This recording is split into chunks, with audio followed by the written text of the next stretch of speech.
Prabhu Nityananda Shri Advaita Gadadhara Srivasadi Gaura Bhaktarunda Hare Krishna Krishna Krishna Hare Hare Hare Rama Rama Rama Hare Hare.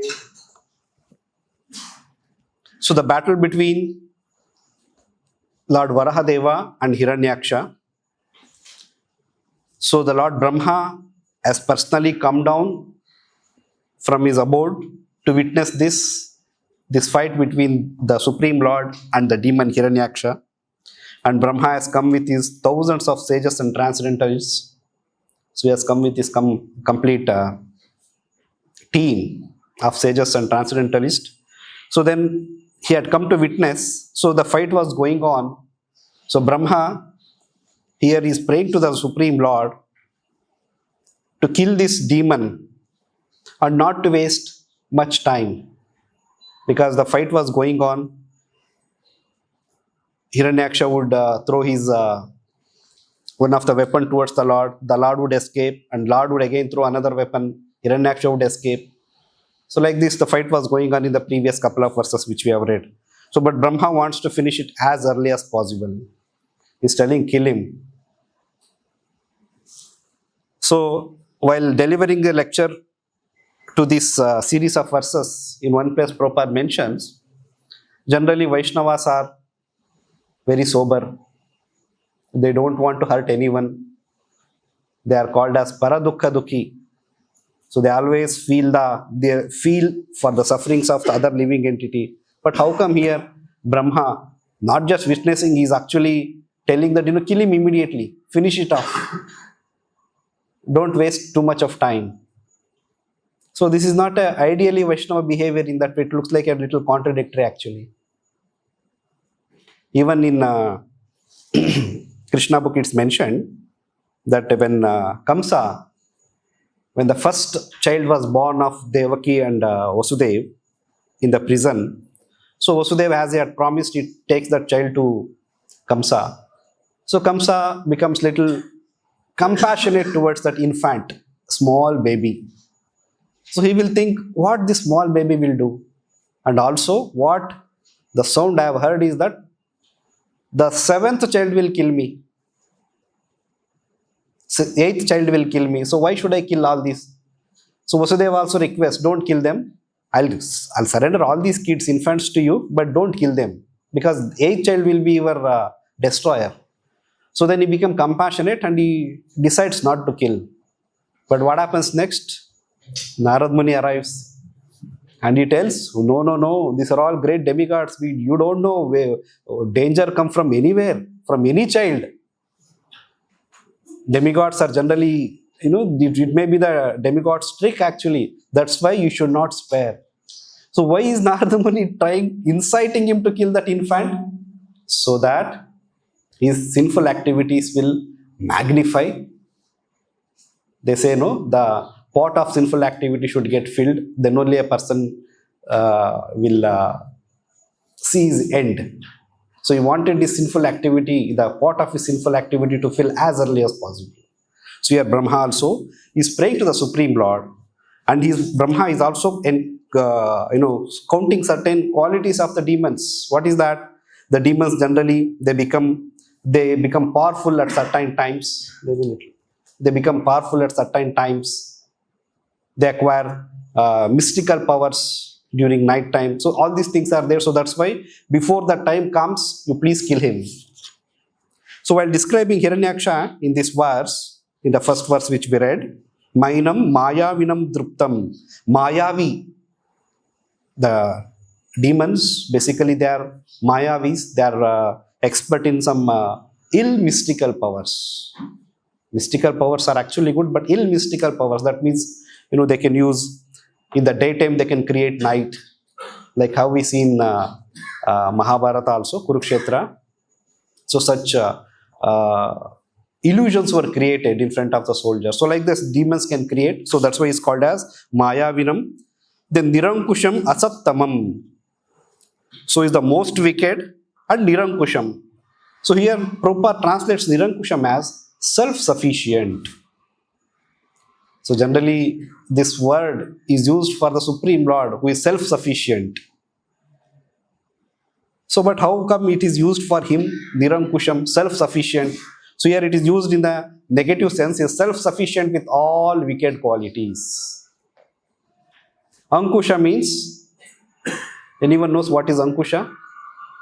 That goad, elephant goad, the elephant rider, no, he uses one small stick with a sharp object towards the front side.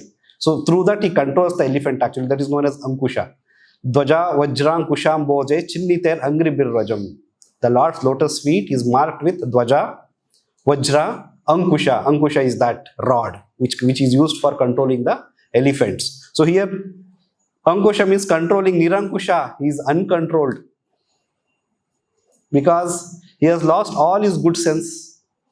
In fact, Brahmaji is using all these words, and Hiranyaksha is a devotee of Lord Brahma. He meditated on Lord Brahma and he acquired all these mystical powers. What Brahmaji is telling, all these things is because of coming from Brahma's blessings only. So Brahma knew all these things. He is blessed with all these qualities. That's why you should not wait.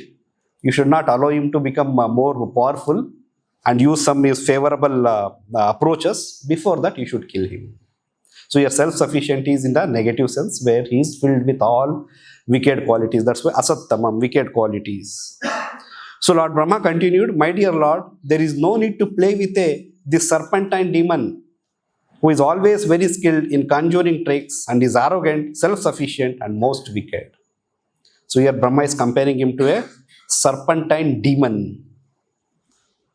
So why serpentine demon? There are so many other demons. Demons are also different qualities, different categories are there. Even Bali Maharaj was born in the demoniac family, but he is not compared to that. So here, there is a reason why he is compared to a serpentine. Because he was envious.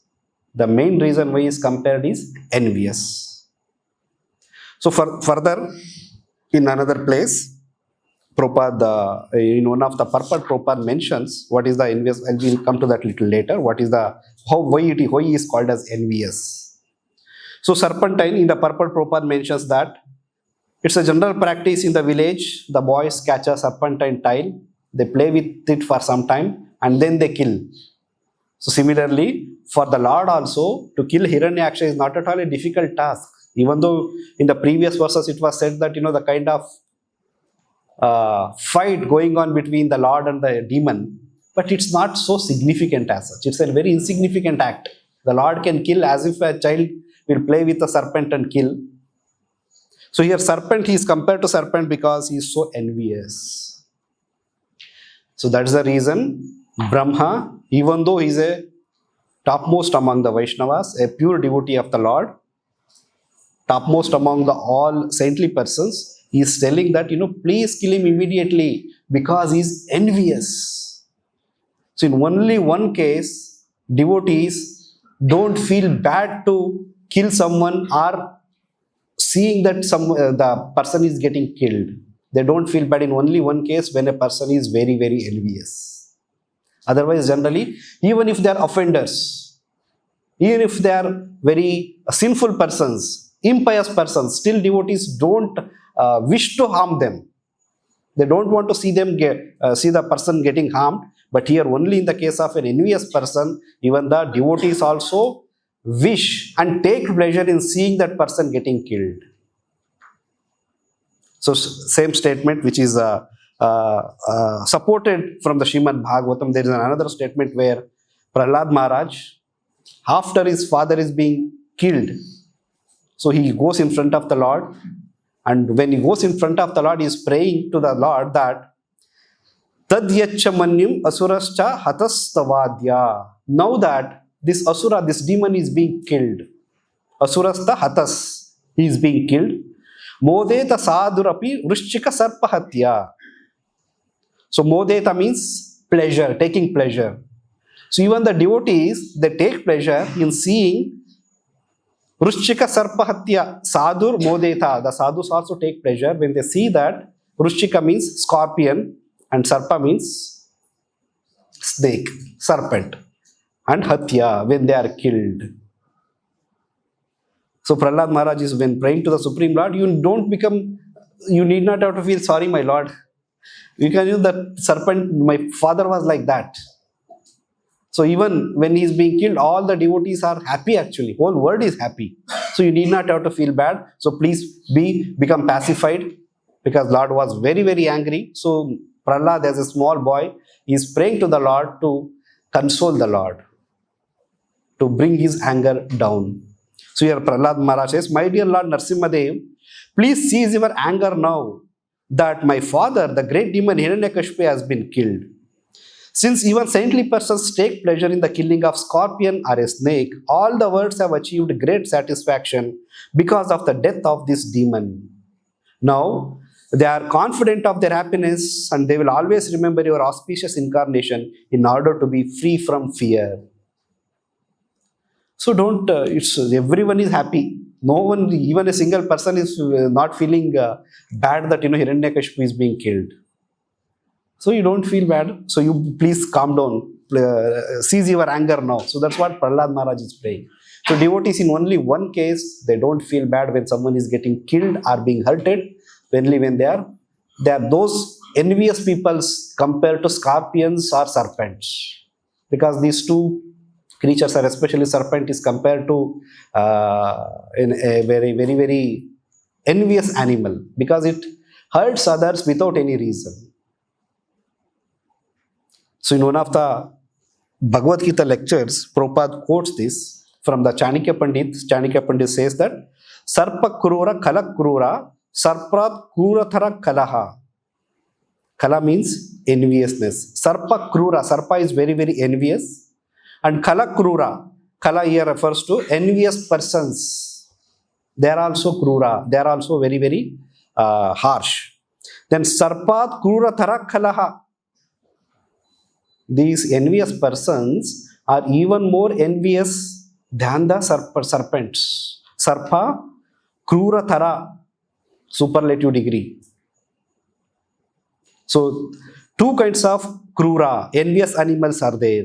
One is the snake and other is envious man. So, Chanakya Pandit said, both of them are envious, but the envious man is more dangerous than the envious snake. Because snake, we hear so many theories. Once it bites a person, some species of snakes, they die. Some species to acquire that venom again, it takes some time. Like that, they have some limitations. But more cruel than these serpents are envious animals, envious human beings. Because there is no end for their enviousness. There is no check how to stop their enmity towards others. That's why here Chanakya Pandit is saying these envious human beings are more cruel than the envious serpents. So reason is, now because the snake can be brought into submission. What is that? By herbs and mantra. So there is snake charmer. So when a snake bites, generally that can be easily subdued by using by chanting some expert mantras by a snake charmer. But snake come under subjection. But Kalak kena niviryate. But the snake like man, he cannot be subdued at any cost. So the enmity of the snake can be subdued by chanting some expert mantra. Snake, there is a person one who can control that. Snake charmer. But for an envious person, no one is there to control. That is more dangerous. So that's why even saintly persons are happy by seeing these kind of envious persons getting killed. They don't show any mercy. So Prabhupada recalls his pastime with Srila Bhaktisiddhanta Saraswati Thakur. So in 1933, Prabhupada had gone to Mayapur to visit his spiritual master, Srila Bhaktisiddhanta Saraswati Thakur. So Prabhupada recalls, he was taking bath. So in front of him, he saw a big snake. Very big snake. Then all his god brothers and other disciples of Srila Bhaktisiddhanta Saraswati Thakur are figuring out what to do. But Bhaktisiddhanta Saraswati Thakur was standing on the balcony of his room. From there he saw Then it tells immediately kill. So Prabhupada tells, I was very new to Krishna consciousness at that time. So I was thinking, my Gurudev is a very saintly person. How can he tell that, please kill that immediately? Generally, saintly persons, they are supposed to show mercy. So how he is telling? So later Prabhupada tells, when I came through the Srimad Bhagavatam and Chanakya statement, then I understood why my spiritual master said, kill that serpent immediately. So serpent can be somehow brought to subjugation, but how to bring enviousness among us, human beings? That is the most important subject matter, because it is so bad, it is so dangerous that we cannot actually understand what is bhakti if we are envious. Srimad Bhagavatam, very second verse says, the Srimad Bhagavatam is understood by great personalities, and those great personalities were not envious. Paramanirmatsaranam satam. The Srimad Bhagavatam can be understood by those satam, devotees, great devotees, and those who are not envious. If you are envious, you will not be able to understand. That means, Prabhu, actually so many, of course we have, Prabhupada says we all are envious to different degree, to different, in different capacity. So then will not be able to understand Srimad Bhagavatam, but we are still reading Srimad Bhagavatam every day, Nityam Bhagavata Seva, reading Srimad Bhagavatam. What is the effect of that? It is just like licking a honey from the outside of the bottle. If we really want to understand, apply in our life, then we have to become free from these qualities. Lust, anger, greed, envy, that Arishadvargas, Kama, Lobha, Moha, Mada, Matsarya, Krodha.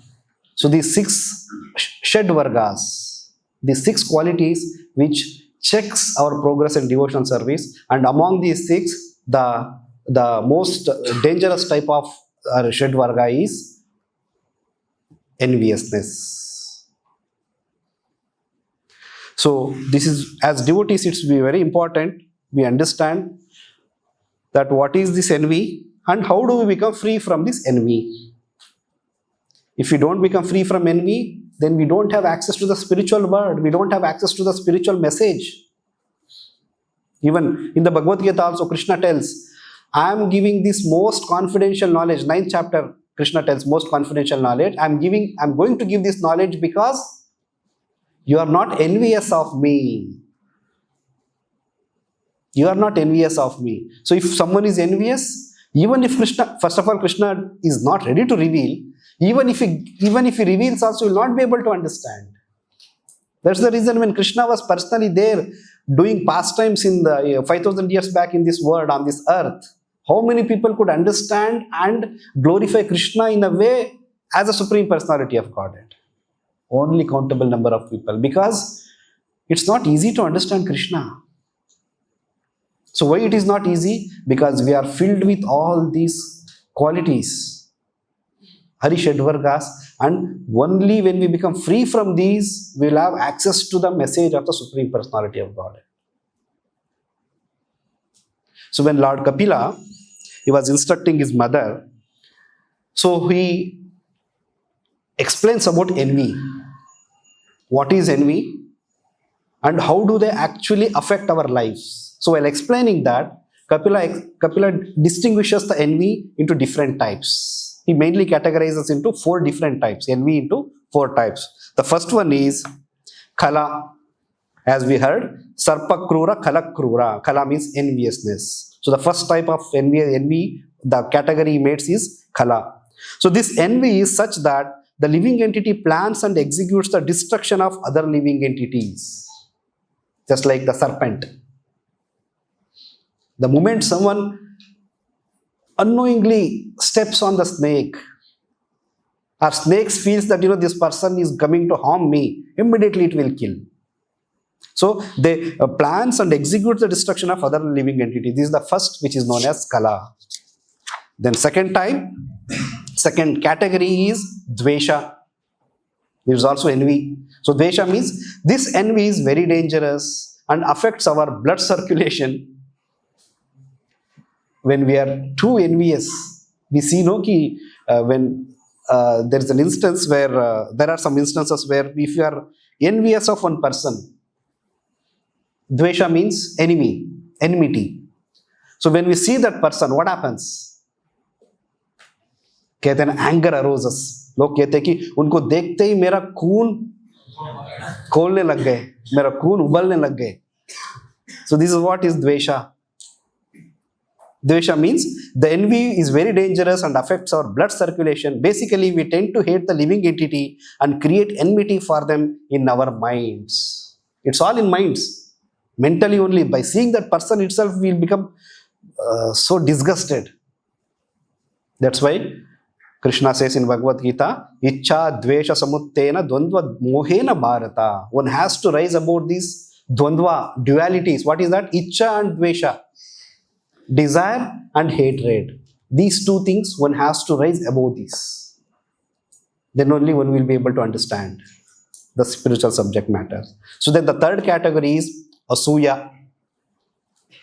Pravakshami anasuyave. That's what Krishna tells in Bhagavad Gita. I'm going to give this knowledge because you are not envious. You are not envious of me. That's asuya, anasuyave. So this envy is subtle envy. This envy makes the living entity to find faults with others always. So if someone, when we have a asuya towards others, even if that person is doing right, but our mind dictates is doing wrong. Whatever he does, if I am envious of someone, if I am developed an asuya towards any other person, whether he does wrong or right, whatever it is, but still we tend to find faults with that person. So that's what is known as the third category, that is asuya. Then the fourth category is matsara. What is mentioned in Srimad Bhagavatam 2nd verse, Parama nirmatsaranam satam. So matsara is, this envy bites everyone without discrimination like the mosquitoes. This is total envy.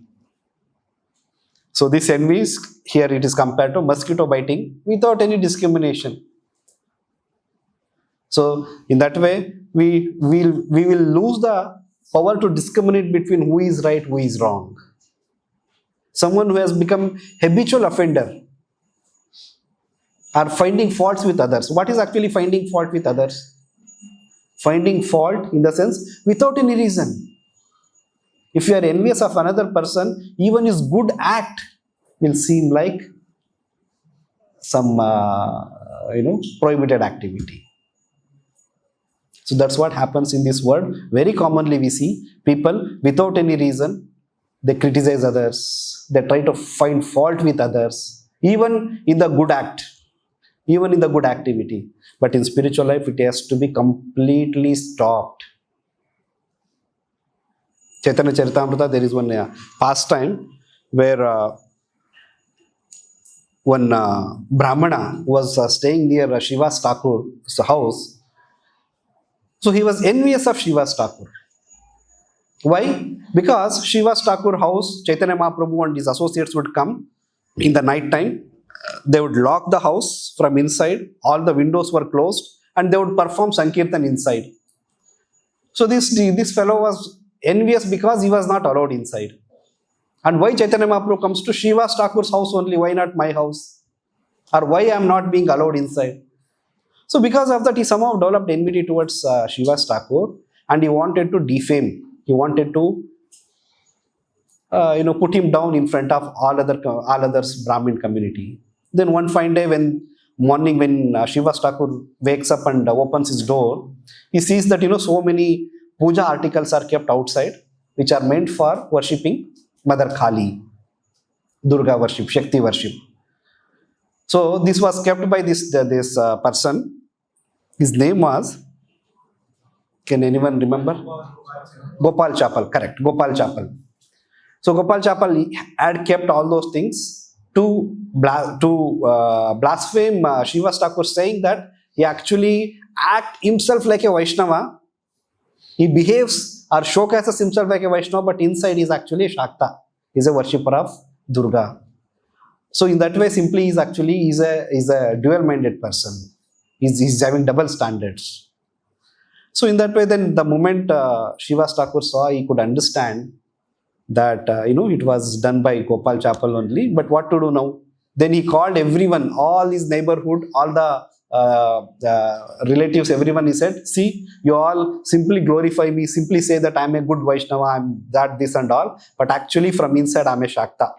I still worship the Durga and all these things for some material gains. So this is what is my reality is." But no one believed that, because everyone knew who is Srivas Thakur. But Gopal Chapel, because of this offense, here it has, as it is said, Matsara means the envy bites everyone without discrimination, whether he is right or wrong. A person loses the discrimination power. So because of that, Gopal Chapel was attacked with leprosy. Then all his family members, villagers, threw him out of the village. So he was made to stay in one of the hut outside the village. So one fine day, Chaitanya Mahaprabhu was passing by. Then he comes and falls at Chaitanya Mahaprabhu's feet from distance, and he requests that this leprosy is very intolerable. Itching sensation, burning, no appetite, blood and pus is oozing out of my body. So many insects and flies come and sit on my body. It's very intolerable. Please forgive me and relieve me from this leprosy. That time Chaitanya Mahaprabhu replies that a person like you should suffer 1,000 times more than this. What to speak of curing you? You should suffer more. There is no excuse. There is no forgiveness for personalities like you. You should suffer more. So why? Because only one Chaitanya Mahaprabhu, who is very Mahavadanyaya, his sole purpose of coming to this world was to deliver all these fallen souls, cursing him to suffer 1,000 times more. Whereas another pastime, Chakai Madai, also we hear, no? So Chaitanya, even though they physically hit, they wanted to kill Nityananda Prabhu, but still Chaitanya Mahaprabhu excused them and liberated them. But here, Gopal Chapel. Later, of course, he repents for his Vaishnava aparadh, then Chaitanya Mahaprabhu liberates him. But the principle is that, if someone is very envious, develops this Matsara quality, even the Lord will not be able to save him. That's why here it is said that one of the Matsara is one of the most grievous type of enviousness it is. That means envying others without any discrimination. So we should see, okay, I am having some difference of opinion with another person, another devotee, especially because we all live among the devotee community. So difference of opinions may be that I may like him or not like him, but we should not lose that power of discrimination. No, this devotee is doing actually right service. That means I should appreciate. Prabhupada says this the service spirit or service comparison is there even in the spiritual world. It's not that only in the material world we see only comparison. Enviousness comes because of the comparison. So even in the spiritual world it is there. But how do they actually exhibit that quality? When the gopis see that another gopi is doing nice service, so they take it as, oh, she is doing such a nice service, so then I should try to do better than her. I should try to learn those specific qualities by which I can also do those service in the perfect way. So they take it as a healthy pressure, healthy competition spirit. So by seeing them, they want to learn and increase their service more, not to bring that person down. In the material world, what happens when we see someone who is becoming more popular or one who is advancing, so we want to pull him down. There are only two ways how you can actually आगे कैसे बढ़ना है. दो तरीका है, या तो ज्यादा मेहनत करो, उनसे आगे बढ़ो. In the college examination, you study nicely, you will get more marks. That's how you can become topper. If not, pull the topper down. So make him not to study, so that he will score less and you will be better than him. So this is what in material world, but spiritual world it is opposite. They take inspiration from them. That's why this competition, this pressure is required even in spiritual life, even in devotional life.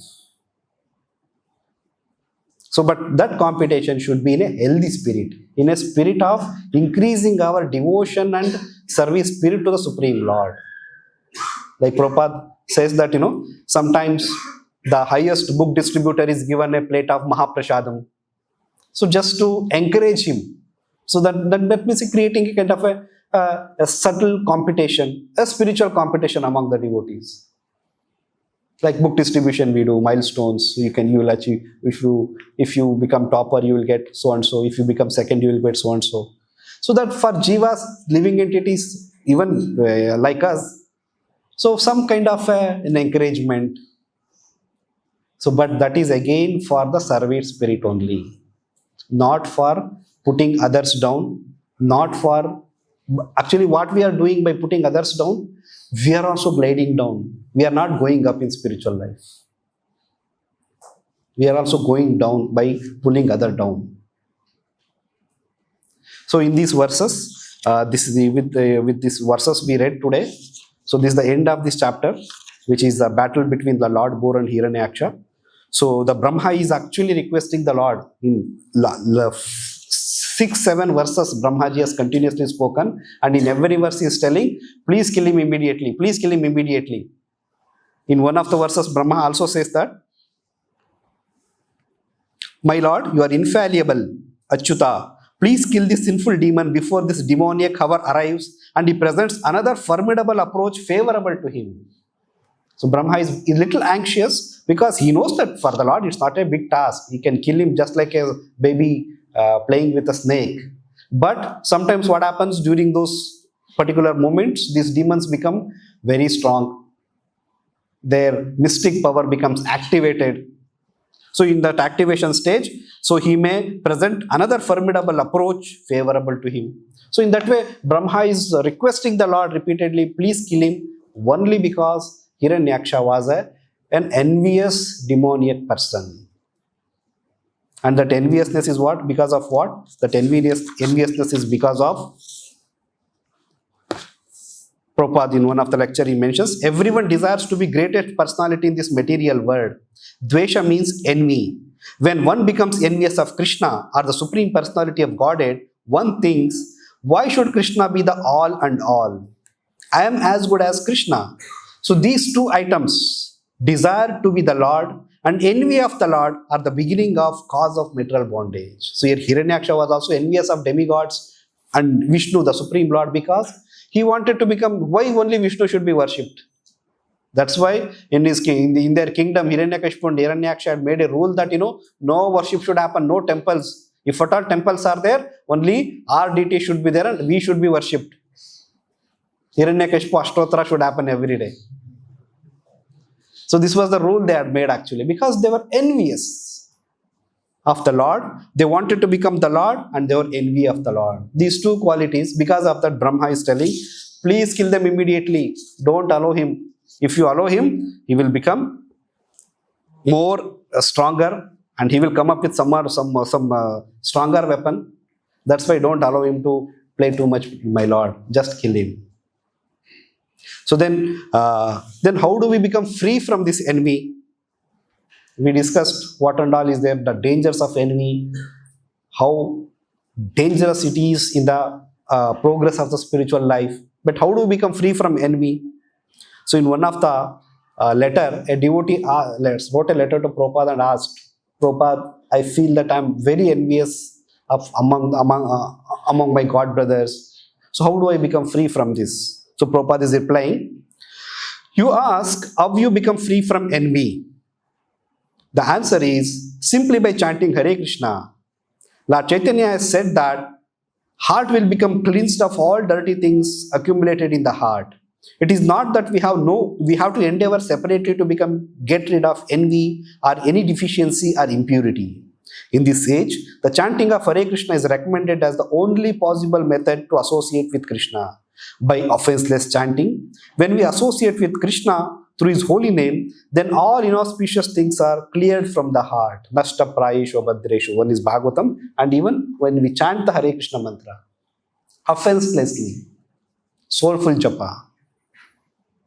So that's the way how we can become free from envy. So not only envy, any inauspicious thing which is there in our heart, all the things gets cleansed off. So in Srimad Bhagavatam, in the second canto, there is a beautiful verse in the just starting of the second canto. Etan nirvidyamana, how to become free. Ichchatam akutho bayam, how to become free from bad qualities, and how to develop, how one can become akutho bayam means fearless. So yoginam nrupa niranitam harer namanu kirtanam. So this verse says, Etan nirvidyamananam ichchatam akutho bayam yoginam nrupa nirnitam harer namanu kirtanam. We can become fearless, akuto bayam, and free from all inauspicious things only by harer namanu kirtanam, just by chanting the holy names of the Lord.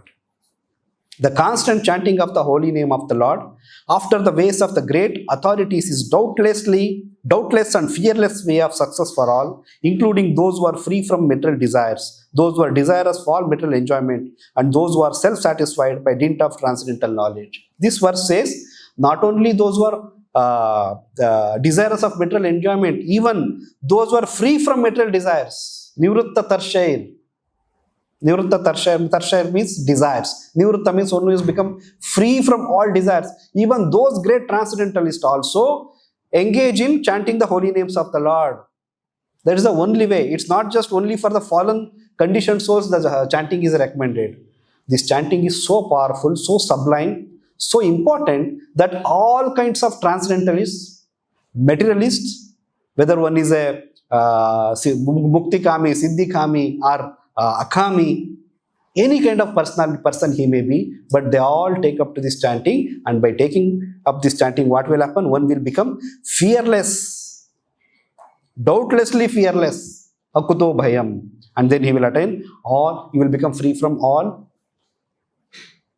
abhadras, inauspicious things which is there in the heart. So envy, all these qualities, if we really want to become, so how we should try separately to become free from anger, free from envy, free from lust. No, only one way to become free from all these things is sincerely and offenselessly chanting the Hare Krishna mantra. Offenselessly, increase the intensity of chanting, increase the chanting with attention. So by doing that, we can become free from all these qualities. With this, I'll stop here. Granthara Srimad Bhagavatam ki, Jagadguru Srila Prabhupada ki, Nitai Gaur Premarande.